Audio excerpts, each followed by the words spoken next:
antidote. It's a great pleasure to welcome you all along. When it comes to the Q&A, just to say that we'll be monitoring the chat, so do type in questions for Asante there, or stick up your hand with the little hand function, and we can come to you for the question. And we're innovating constantly, and this week's innovation is that after the Q&A, a few of us might just stick around in the meeting. So if you wanted to have a chat, if African Studies faculty want to hang around and say hi to Asante, then particularly that would be warmly welcome. So it's a great pleasure to welcome Asante Mtenje to the seminar. She's the Senior Lecturer in Literary Studies at the University of Malawi. She's published extensively through research on gender, sexuality, religion, and popular culture. And as you can see from the PowerPoint, today's presentation is called Undressing the Nation, Power, Dress and Sexuality in Malawian Popular Culture. Asante, over to you. All right, thank you very much, David, for that warm welcome. As David has already introduced me, Asante, I'm from Malawi. I've grown up in Malawi. I've spent most of my years in Malawi. So my research is based on some reflections of my life as a woman living in Malawi. So I'll say a bit about the inspiration behind this research before I actually go into the details of the presentation. I'm looking at Chitenje. Chitenje is a piece of fabric that I'm going to define and discuss later on in detail. I just also want to say that this is still work in progress. It's very raw at the moment. I was hoping to have progressed a bit, but with the pandemic, offices were closed. I'm relying a lot on archival material, but many offices were closed, government offices were closed, libraries were closed. So my progress on this research has been very slow, but I'm working on it, and I'm enjoying finding out things that I thought I knew, but I didn't know. So just a bit on why I'm writing about the Chitenje and what made me think about writing about the Chitenje. So I was first interested in the Chitenje through an incident that happened about some 2 years ago. A cousin of mine was in the hospital. So my mother and her friends and I went to visit her. She was being attended to by her two sisters, younger sisters, who are in their mid-20s, and my cousin, who was sick, who was hospitalized at this moment, is about 35 thereabout, or late 30s. I'm not quite sure. But what caught my attention when we went to visit was a story that my younger cousins, were narrating to us as visitors. So my younger cousin, who was wearing jeans that day, was relating to us how the nurse that was on duty that week, how that nurse was looking at her in contempt, and addressing her and her younger sister in contempt, with a lot of contempt, and they got into some verbal conflict for no reason at all. And she was relating this to us. And a friend of my mother's actually said, there's a reason why she's treating you in that manner. And the reason is because you guys are not wearing Chitenje. So it was the first time that I'd actually heard about a dress code in the hospital. So my mother's friend said that, the fact that you women are wearing jeans, skinny jeans in the hospital, and your guardians presents you as girls that have no manners, because this is a hospital and you guys are supposed to wear Chitenje. So for me, it it piqued my interest because this was the first time I had heard some kind of dress code for the hospital. And I began to think of the ways in which the Chitenje is used to, define, respectable womanhood in Malawi, but at the same time, how it's also appropriated in fashion, and at the same time, how it's, how it's used in so many ways, and its centrality in our lives as Malawian women. So that's a bit of a background of why I came to be interested in this research of Chitenje. So dress in Malawi has been highly contested. Often been, intrigued and angered most of the times by how there was always need to control women's dressing. How there's always how it seems like the sartorial agency for women is not something that should be debated. So I've always been interested in those questions of why is it an issue and how does it become an issue. So and someone who's interested in gender and sexuality studies, and seeing how dress, and in particular here, Chitenje is also associated with sexuality.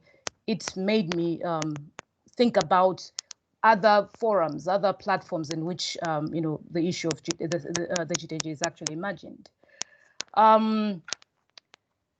So maybe before I go into the maybe before I start talking in detail, I would like to maybe bring your attention to the visuals of what a Chitenje looks like. Perhaps some of you may not know what I'm talking about when I'm referring to the Chitenje.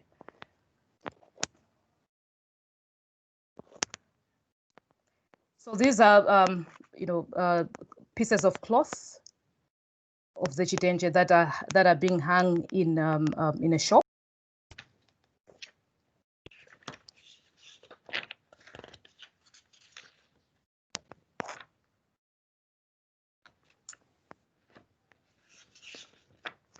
So that's those are women that are wearing the Chitenje. So Chitenje is also customary dress for women.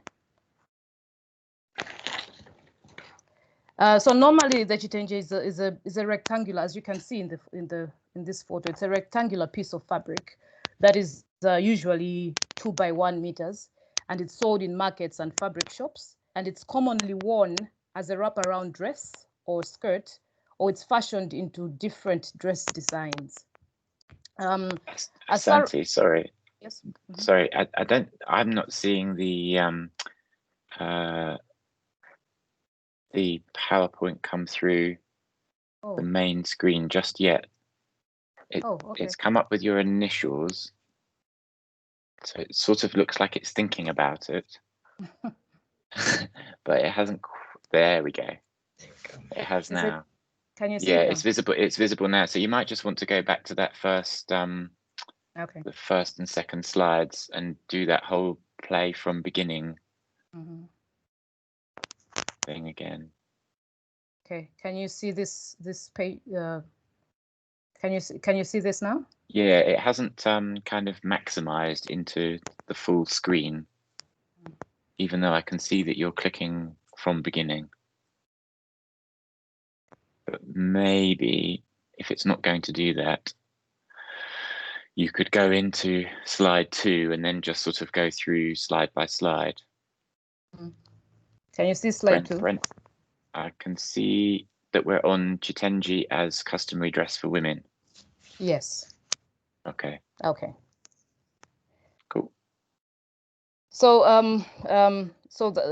as Sarah Warden observes of the dress style in Malawi, patterns move in and out of fashion, with female friends and family members often selecting and wearing the same designs. Sometimes, if not worn as a wrapper, the cloth can actually be tailored into an outfit, which consists of a Chitenje and blouse combination, or it can actually be tailored into a dress. So these are some of the dress patterns, dress styles that come out of Chitenje. So this is me and my little niece in Chitenje wear at an engagement ceremony. So the Chitenje, which is known in Southern and Eastern Africa by different names, is known in Southern and Eastern Africa by different names, including Kitenge, Zambia, Kanga, and it's known among its wearers as being very versatile in function. So in Malawi, the Chitenje is worn by women in both the rural areas as well as in the urban areas. And it is culturally considered to be a respectable form of dress, which preserves Malawian cultural values, hence reminding us of how women are often regarded as carriers of traditions. The Chitenje is customary, like I said, as everyday dress. It's also worn at funerals, at official rituals and ceremonies. It provides functionality and symbolizes modesty for women. The Chitenje can be used as a sling to hold a baby across the back or front of a mother, particularly when breastfeeding or when she's performing household chores. The Chitenje can also be used as a baby blanket. And it's also a symbolic gift of appreciation of a mother's role at engagement ceremonies. In contemporary times, women can also have also used the Chitenje as a sarong to wrap around a bathing suit at a beach. And it's also used, it's used to cover, since it's used to cover everything from the midriff to below the thighs.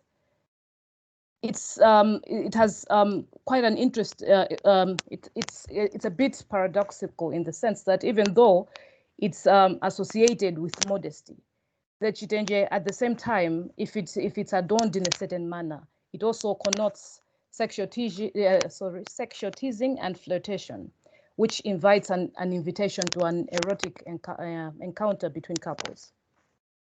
So in recent years, the Chitenje fashioned in dresses, skirts, pants, shorts, influenced by the global fashion trends and worn at events such as engagements, fashion shows, has become a site for portraying how urban Malawian women and men create forms of identities in the way they negotiate, challenge, and contest questions of power, gender, sexual propriety, and belonging. A Chitenje can sometimes also be tied together, used for decor on dinner tables or ground coverings at picnics.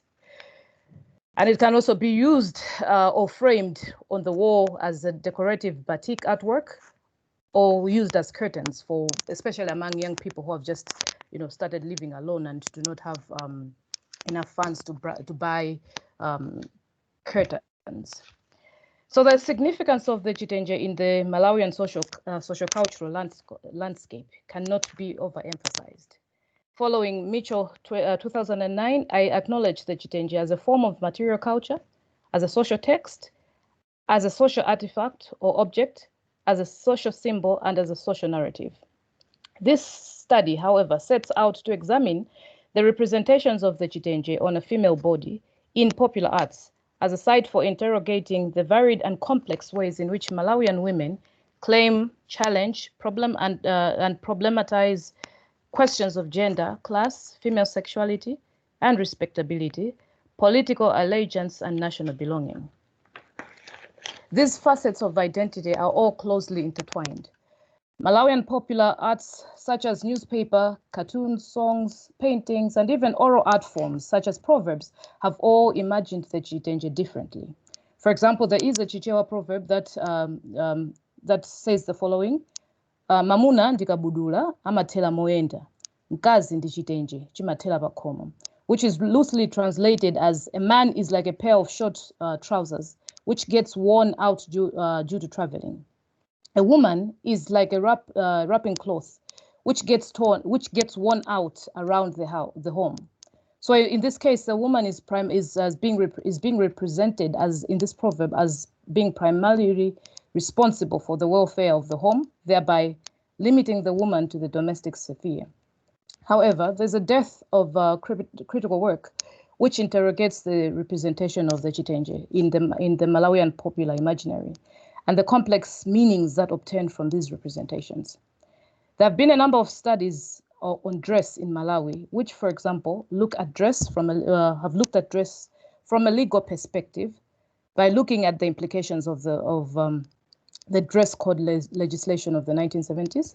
I can talk about Kambili, Sipra and Kambili and Rose, who have looked at dress from a legal perspective. There have also been ethnographic studies on dress among Malawian ethnic groups.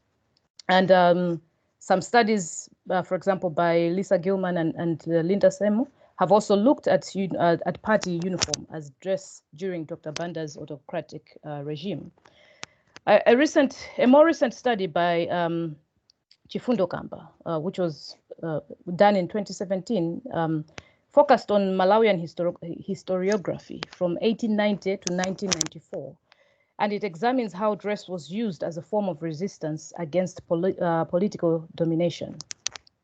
Most of these studies have mostly focused on other forms of dress, for example, Western-style dress. But my interest is in the Chitenje, in particular, as clothing and as a form of dress.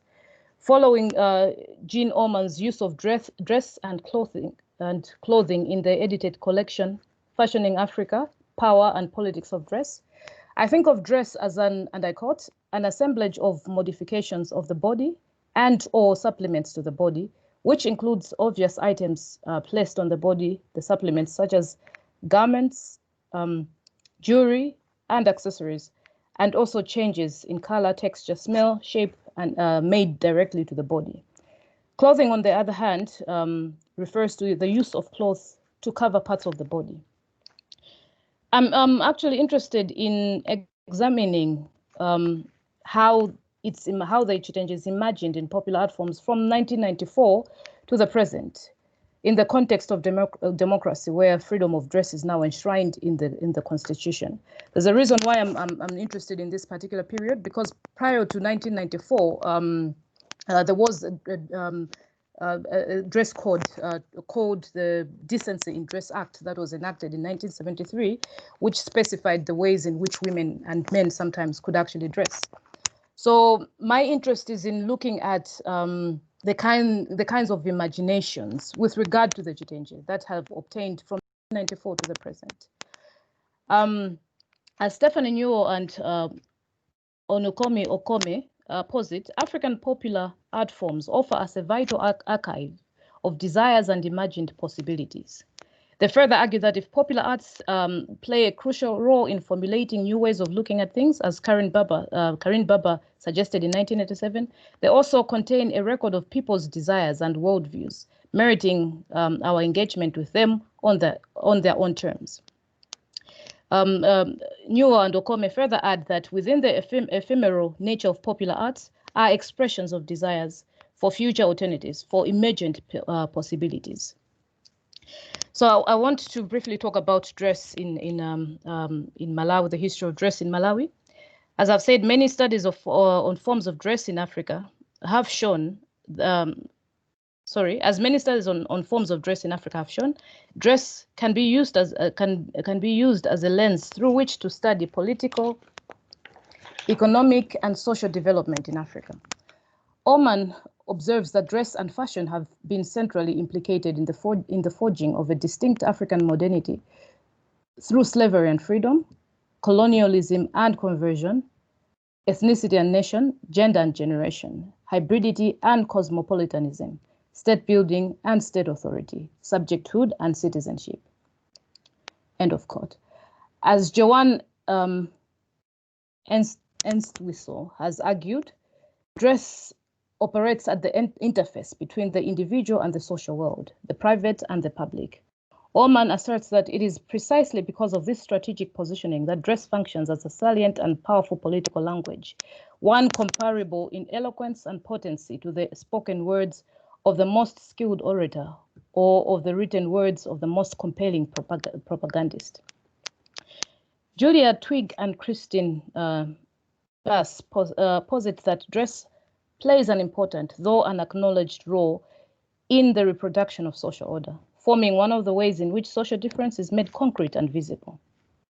Practices of dress, Entwistle argues, are shaped by social and cultural norms concerning the presentation of self in everyday interactions, as well as our intimate experience of our bodies, so that dress needs to be understood as situated bodily practice. The notion that dress plays a central part in the ongoing day-to-day negotiation of self cannot be overemphasized. As a social text, artifact, narrative, and symbol, Claudia Mitchell argues that dress can be both dress both as phenomena and methodology has the ability to evoke introspection, reminiscence, and reflexivity on the part of the wearer, viewer, and/or researcher of such dress. So in order for us to understand how the chitenje as a form of dress came to be prevalent in Malawi, I have to briefly discuss the history of female dress and how forms of dress have shifted over time in Malawi. Trade, colonialism, religion in the form of Christianity and Islam, labor migration, globalization, education, have all in the shift and self-fashioning among Malawians.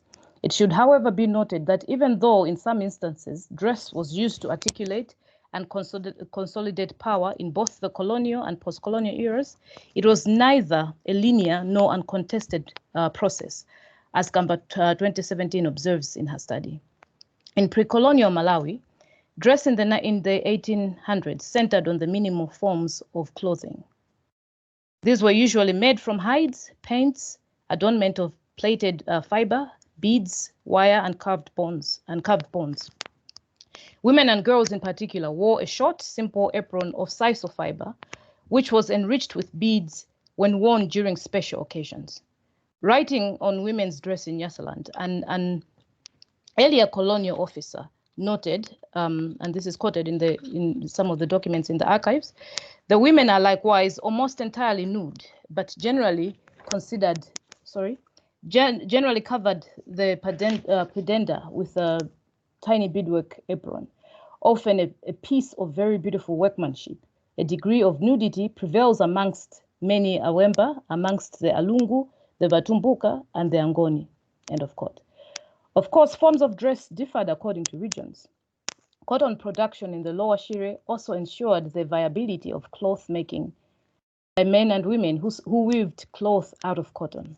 However, this type of indigenous cloth, which was often draped and wrapped or folded rather than cut, stitched, and shaped to the contours of the body, could only be worn by the few that could afford the manufacturing process. Among the Yao who lived along the lake shore and were already involved in trade with the Arabs, they had forms of dress which included clothing that were influenced by trade with the Swahili Arabs, Indians, and Europeans along the East Coast. As John McCracken 2012 has documented, cotton imports and exports have played a dominant role in Malawian trading history over centuries. However, it was not until the 19th century, as East Africa became more integrated in expanding global markets, that the volume of imported goods, including imported factory-produced goods, exchanged for slaves and ivory significantly.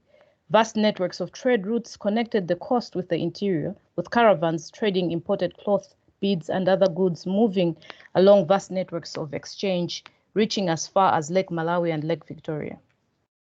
This is according to Preshold 2012. The coming in of missionaries and colonialism in the late 1800s to early 1900s brought changes in forms of dress again in Malawi. As part of the civilization process, missionaries, settler planters, and colonial officials wanted Africans to cover their bodies, wanted Africans to cover their naked bodies with new forms of dress. Clothing out of calico cloth and other cloth material began to be circulated among Malawians, including as a form of payment in exchange for their labor. During the first 2 decades, the rule of the British, trade increased, which also affected forms of dress.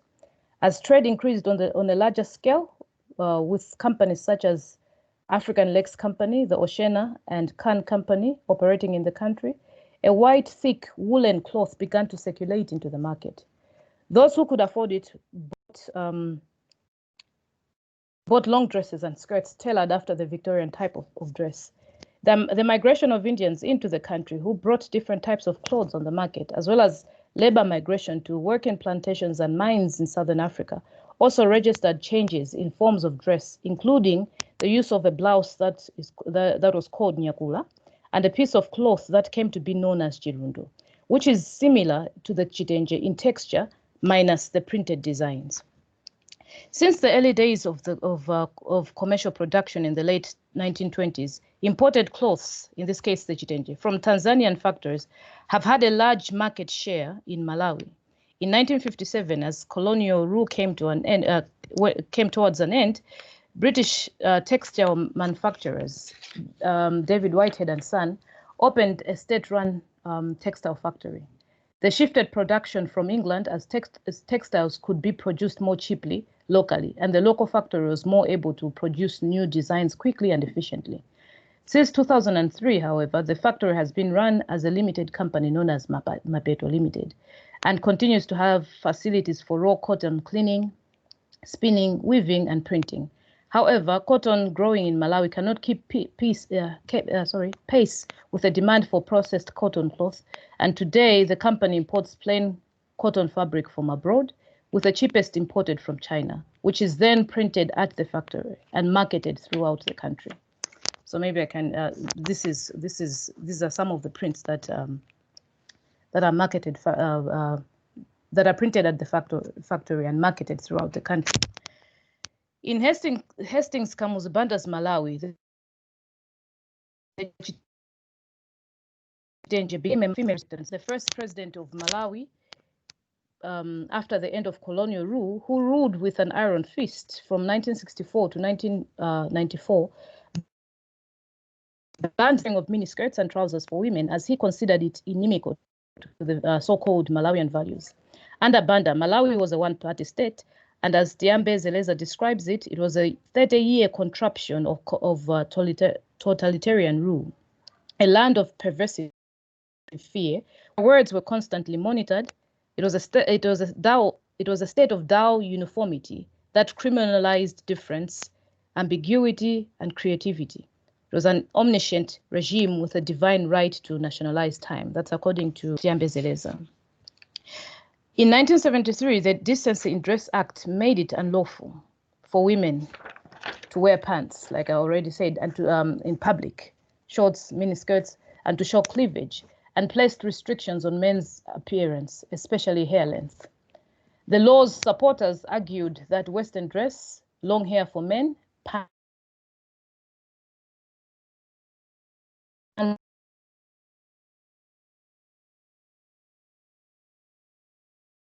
and miniskirt women, I've already said, regimes such as Banda's and Idi Amin, a new script steeped in the moralistic, anti-sexual, and body shame acts was inscribed on the bodies of African women, and with it an elaborate system. During his regime, the chitenje became a uniform donned by women dancers, whom he termed as his mbumba. So the picture that is here, these are the women that would dance for him at public events. So the women were called Nkoswe number 1. So the ideas of Mbumba and Nkoswe are adopted from the predominantly matrilineal Chewa society of central Malawi, of which Banda was part of. As Young and Banda explain, all the male members of the Chewa family on the mother's side are Nkoswe, to all the female members of the mother's side, who are the Mbumba. All Nkoswe are responsible in law, not only for the well-being, but also for the good conduct of the Mbumba. So by becoming Nkoswe number 1, Banda adopted and extended his authority of Nkoswe over all women in Malawi, whom he called his Mbumba. And as Ruben Chirambo argues, in this relationship, women in Malawi were placed under direct tutelage of Banda. And as Semu 2012 argues, this restricted women's public role to that of supporters of male politicians. The main role was to organize and to perform dances for Banda at political meetings. As Nkoswe, Banda explicitly expressed his commitment to be a good patron and promised especially to look after and care for the women. He always emphasized that he cared deeply about the moral integrity of women in Malawi, exemplified by the dress code for the females, which was codified in the constitution, and it ensured what they thought was female modesty. As I've already mentioned, okay, the uniform worn by party women,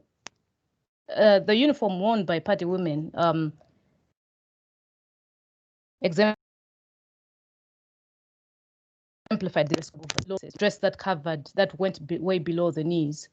The uniform came to be called the national dress, and it consisted of a headscarf, a blouse, and a chitenje, which reached from the waist to the ankles, and they were all made from matching fabric, depicting multiple images of Banda's face, surrounded by other party symbols of a rising sun and a rooster.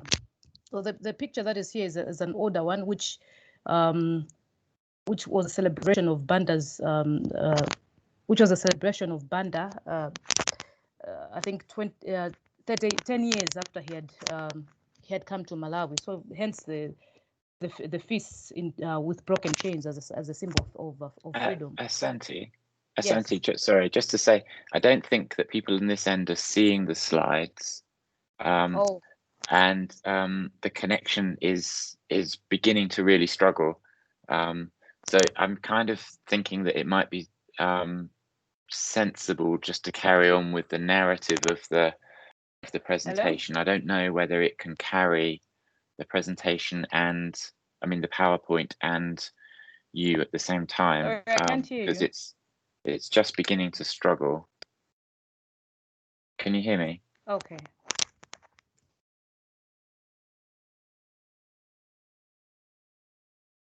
Oh, I think I might have broken it now. Asante, can you hear me? So let me click. Yeah, I think if you carry on as best you can. Yeah. Can you see this? No, but you could give it a go. It's just that I think the internet connection is really struggling. Can you see this cartoon strip? No, I can't. I don't think. I don't know whether anybody else can.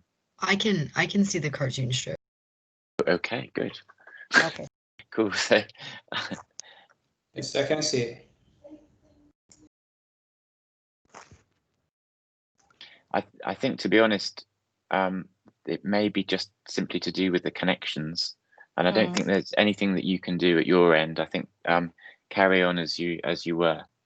It's just to say that when you're referring to images, it's not everyone's going to be able to see them. Oh, okay. Then that will make my the other part very difficult, because the audience needs to see the images. Anyway, Yeah. I'm hoping. Okay. I'm hoping things will change in the next few minutes. Yeah. Fantastic. Thanks. Sorry. Okay. So where was I? Okay. Yeah. So I was talking about the uniform, Banda's uniform. So interestingly, strict rules about the placement of the president's likeness were enforced. It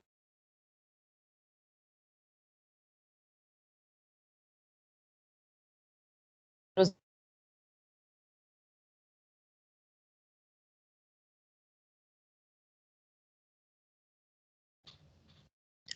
Asante. Hello? I think that sharing the slides might be a bit too much for the bandwidth. Could you share them in the chat instead so that people can see them there?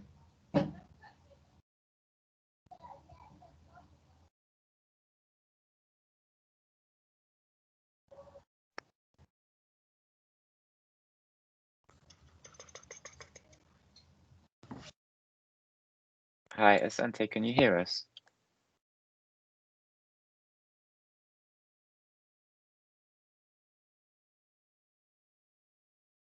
Ah, now there's a thing.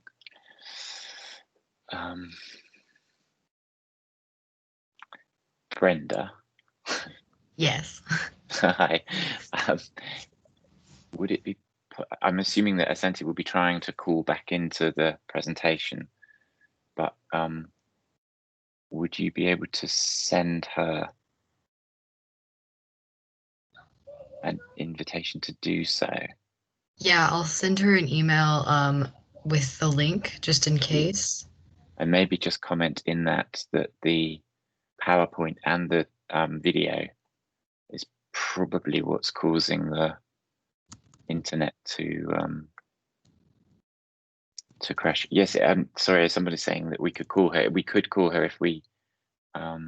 We can call her from here. We can ask her to join. Okay, go for it. Sorry, I think that's what I was trying to say. Yeah.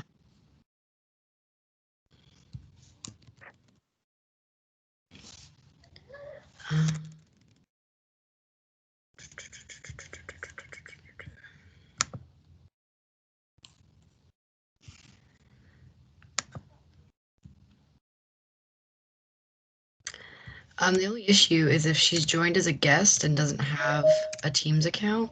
Oh, here she is. She's come back to us. Yeah.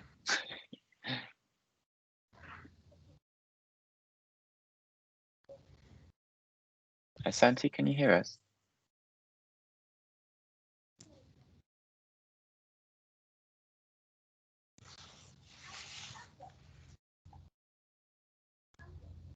Mm-hmm.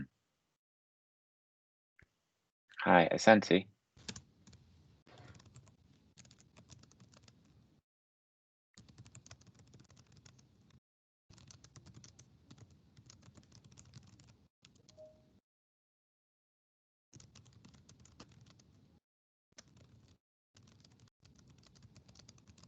Hi, Asante. Let me turn my camera off.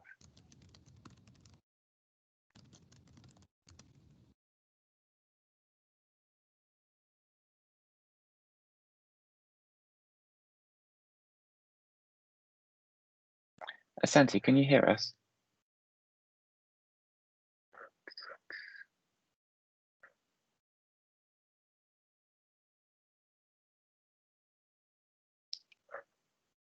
Brenda, did she just disappear again?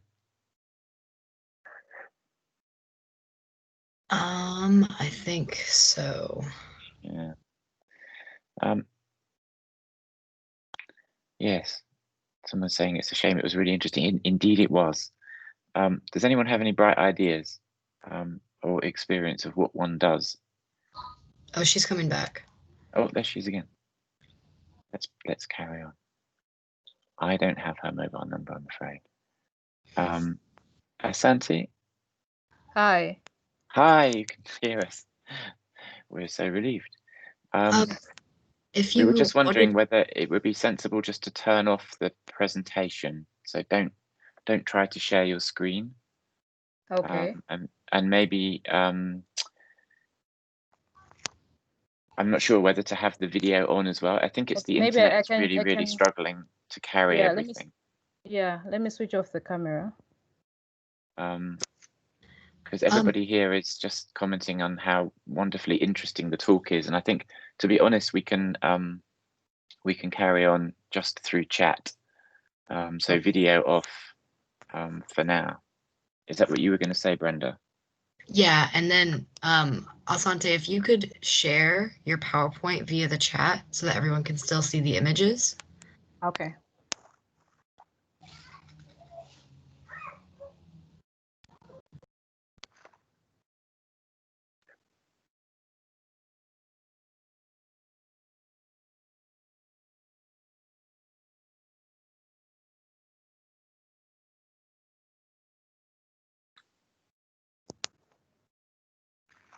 Yeah, or just email the or let me just email the presentation. But to be honest, yeah, I mean, I think probably sensible just to carry on with your wonderful presentation, and we can sort the presentation out, the PowerPoint out later. Would that be okay? Yeah. I'm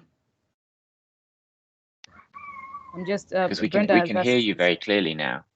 Yeah, Brenda has asked me to share to send her the presentation so that she sees what she can do with it. Fantastic. Yeah, if you email it to me, then I can put it in the chat for you.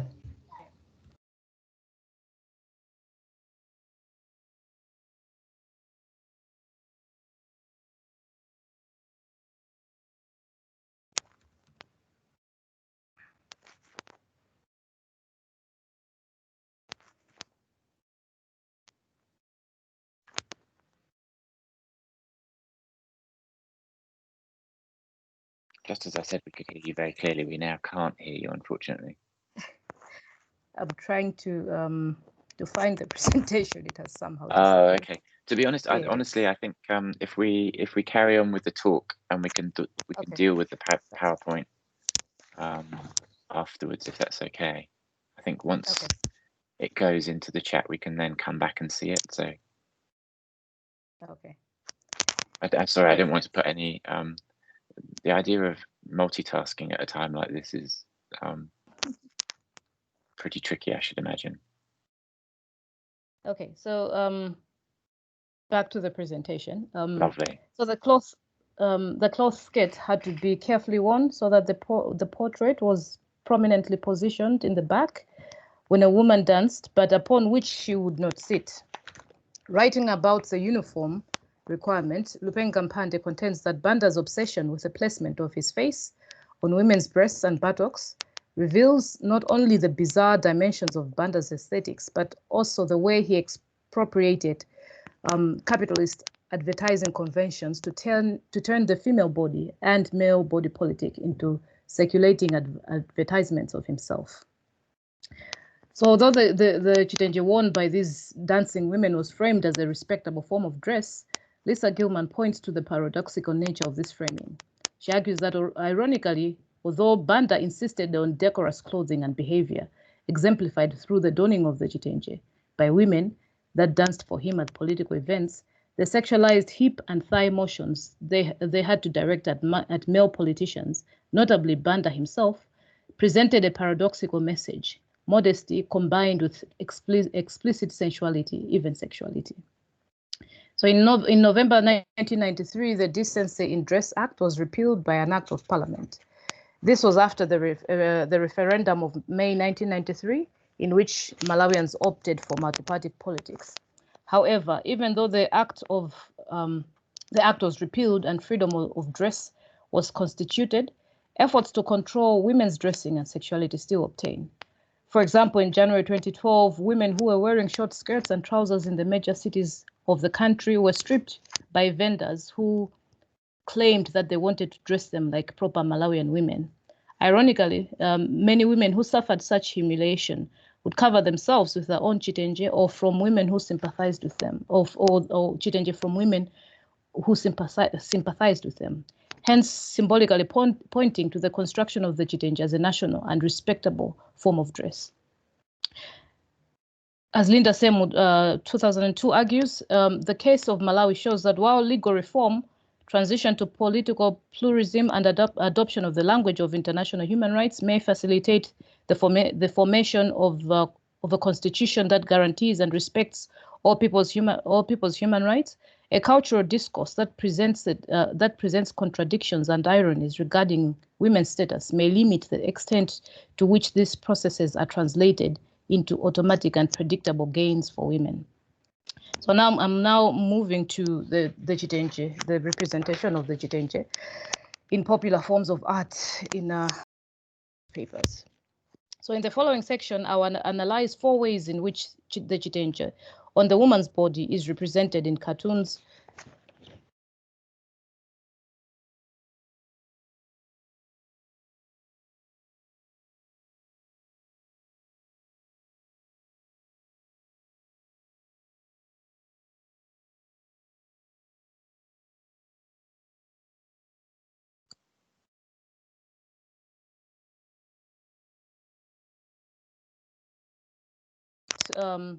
ranging from this year. I was, like I mentioned earlier on, I was not able to go back to find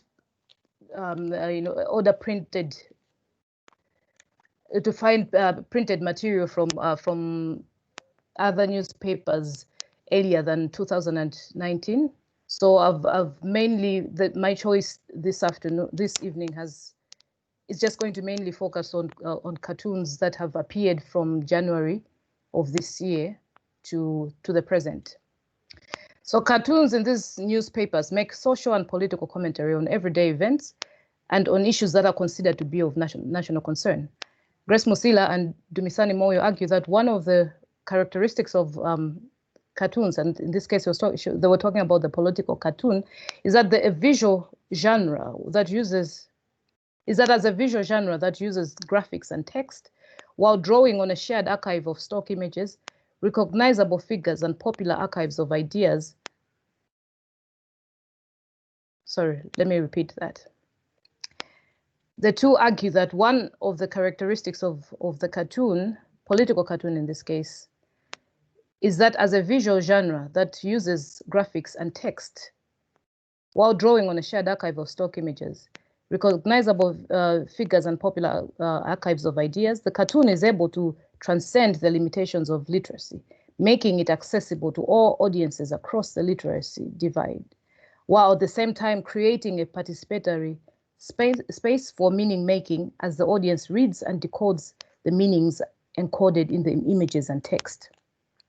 So my first analysis is on the cartoon strip, which is titled Fingo. It's by Haswell Kunyenje, a Times Group cartoonist. So this is a cartoon that appeared in the Daily Times 2 weeks ago. So Fingo, the cartoon, portrays urban life experiences by young men, mostly young men, who have to negotiate their ideas about masculinities in the face of changing socio-economic and political landscape. The characters in the cartoon are normally playful and usually find themselves in absurd situations that they have to find creative ways of getting out. In this particular cartoon, Benja, the young man or the boy with a bald head, and his friend are approached by a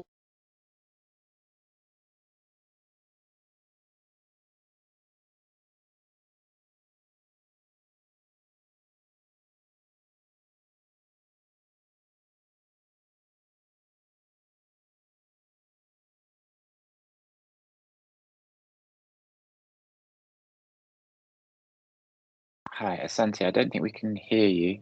I don't know if that's because you've muted or because of the connection. She's not muted. It's the connection. Yeah.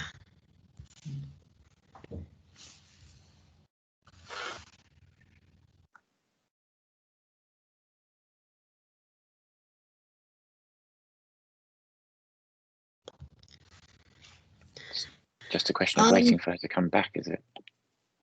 I think so. She's emailed me her PowerPoint though. Cool. So I can go ahead and put that in the chat for everyone. Fantastic, thank you.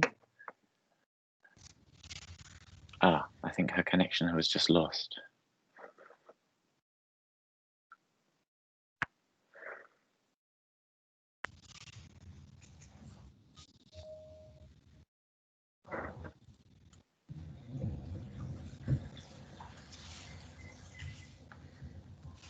Hi, Asante, can you hear us? Hi.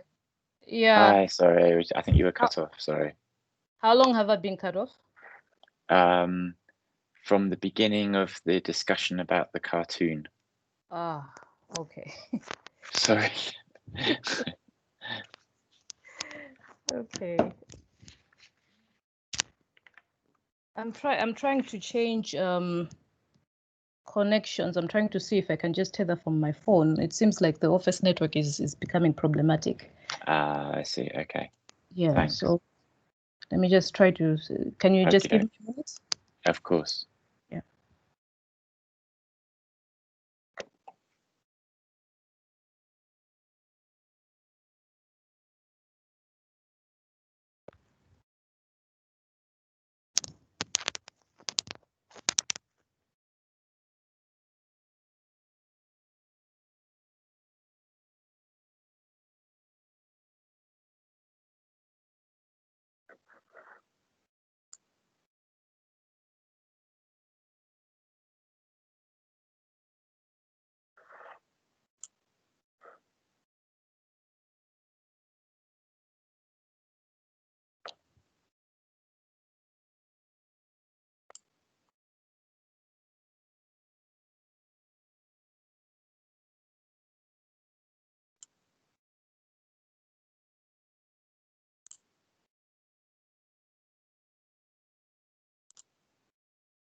Hi, Asante.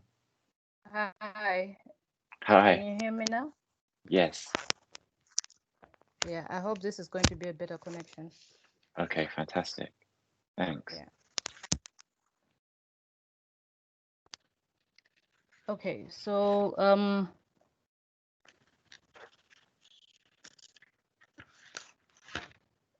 I was talking about the cartoon strip, which is titled Fingo. It's by Hasso Kunyenje.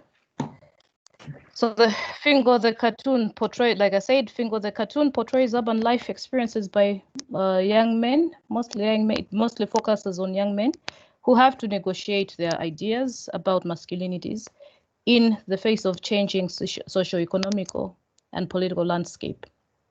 The characters in the cartoon are playful and usually find themselves in absurd situations, and which they have to find ways of getting themselves out. In this particular cartoon, Benja, the one with the bald head in the cartoon, and his friend are approached by a young woman that's clad from top to bottom in Chitenje wear. So she presents herself to the two boys and asks them what they think of her before declaring herself as Kadona Kachimalawi genuine, which can be translated as a genuine or authentic Malawian woman. So the woman in this cartoon claims, in quotes, authenticity of some kind of Malawianness through dress that has, through a particular form of dress that has socially been constructed as a marker of, and I quote, true Malawian identity. By claiming Malawian authenticity through the Chitenji wear, she self-constructs as untainted by external influences and therefore pure and respectable enough to be considered as a suitable mate or what is normally called wife material. She performs respectability by claiming sexual propriety, which is implied through the modesty of her dress. However, her claim of sexual propriety and modesty is made paradoxical by her action of approaching these two boys and demanding that they take notice of her, thereby disrupting the image of the respectable woman who waits to be approached by the opposite sex. So it is in reaction to this paradox that that Fingo decides to flee, and he views this request by this woman as suspicious, and therefore decides to flee and claims that she might steal from him. So Fingo questions and views this performance of authenticity as suspicious, and he sees through it as just a performance of what is considered respectable womanhood. Another,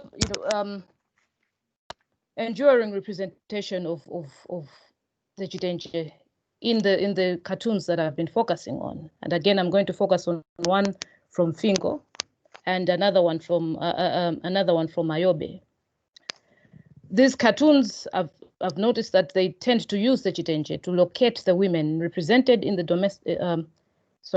These cartoons tend to use the Chitenje to locate the women represented in the cartoons as belonging to the domestic space as mothers and wives. And in these particular cartoons, the Chitenje marks this domestication. Considered, in quotes, traditional women, the Chitenje on these characters' bodies stereotypically correspond with gendered ideas of the woman as belonging to the private or domestic space, and the one that is responsible for the different forms of care for the family, and by ensuring that their needs are met and that their well-being is taken care of. This particular representation reminds me of the earlier proverb that I talked about the woman as being Chitenje, as being a Chitenje that gets worn out at home. So in contrast to the male characters that they interact with in the cartoons, these male characters perform their masculinity by going out of the domestic space to drink or to work, even though they're not necessarily portrayed as providers.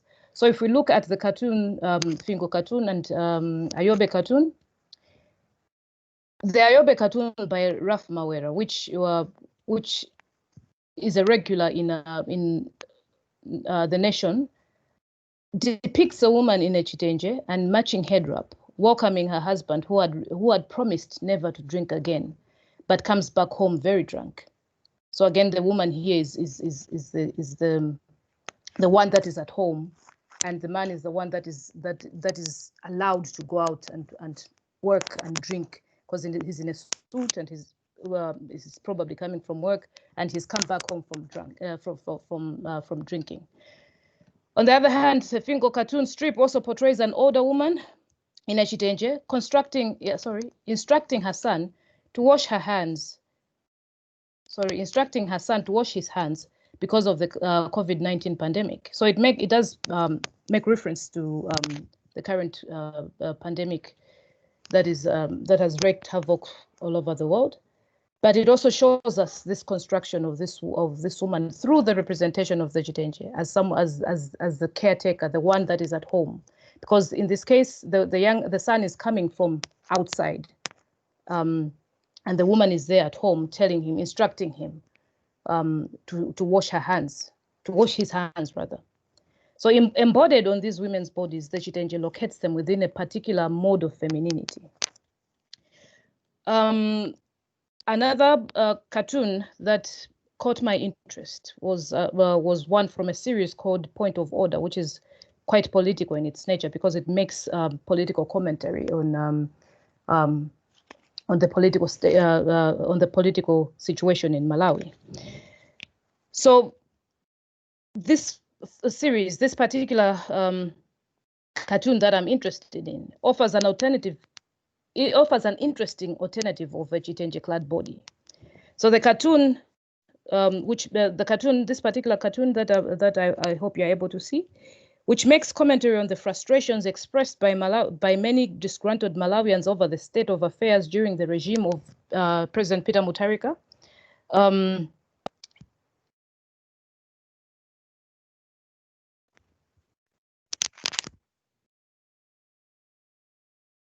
All right. Rather, the cartoon makes commentary on the frustrations expressed by many disgruntled Malawians over the state of affairs during the regime of President Peter Mutharika. In May 2019, Mutharika won an election that many Malawians felt had been rigged and marred by many irregularities, which as a result saw the re-election of Peter Mutharika in 2018, whose rule had been characterized by massive corruption, lawlessness, and nepotism, among other issues. The cartoon draws on the tension in the country as Malawians marched in the streets almost every week to show their anger and discontentment over the elections and the way it had been run by the Malawi Electoral Commission. So this, just to draw your attention to when this cartoon appeared. This cartoon appeared early this year in January, and this was at the peak of the numerous demonstrations that were held by Malawians across the major cities of the country. So the election was on the 3rd of February 2010. The election was nullified. The 2019 election was nullified on the 3rd of February 2020, and Malawians voted again, and Mutharika lost to Lazarus Chakwera, who's now the current president. In this cartoon, the chitenje serves as a marker of class. The inclusion of this woman in a chitenje who appears to be of lower economic and educational status as compared to the woman who's walking next to her in jeans and tank top, disrupt the dominant narrative of Peter Mutharika's party, that the demonstrations were being attended by members of the opposition only. But what's striking to me is that it actually challenges the narrative that poor Malawian women have no agency and therefore do not have a say at how they want to be how they want to be governed, or that they have no ability to speak out against injustices. So this particular representation with this woman clad in chitenje, included in a demonstration about the treatment of how the nation is being run, shows the collective effort that Malawians shared, but it also showed the agency that Malawian women have in speaking against forms of oppression. So this inclusion shows the collective effort that Malawians shared to remove Peter Mutharika from his position as president.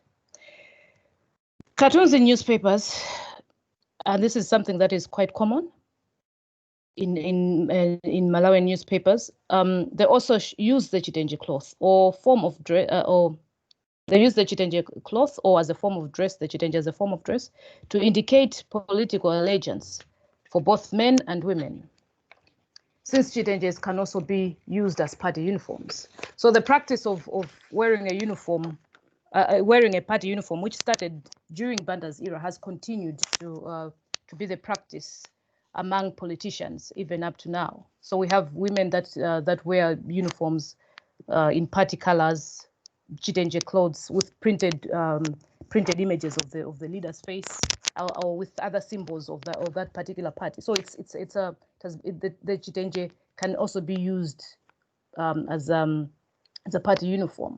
So we also have men that use this Chitenje cloth, and they sew shirts from that. That's why I'm saying that the cartoons use Chitenje cloth or as a form of dress to indicate political allegiance for both men and women. So for women, they either make dresses out of the Chitenje cloth or they use it as a wrapper, just like in the Banda era.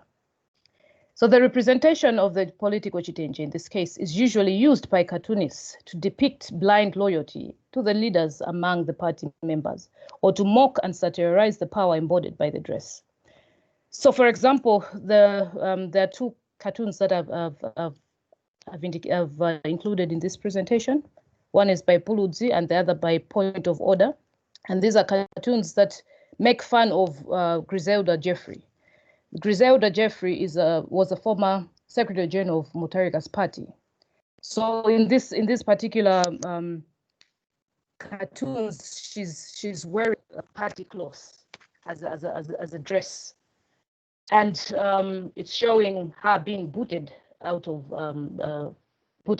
she's being booted by, the other one shows she's being booted by Peter Mutharika, the other one shows that she's being booted out of a tree, she's being chased out of a tree, pushed out of a tree. So so the Pulitzer and Point of Order cartoons both make fun of Griselda Jeffrey, the former Secretary General of Mutharika's party, whose sense of power accumulated during Mutharika's regime was rendered empty and useless when she was unceremoniously fired from her position as Secretary General because of calling for Mutharika's retirement after he lost the June 2020 elections. So the power here, the political power is represented in this cloth, and in combination with the booting out or the pushing out, it shows the loss of power the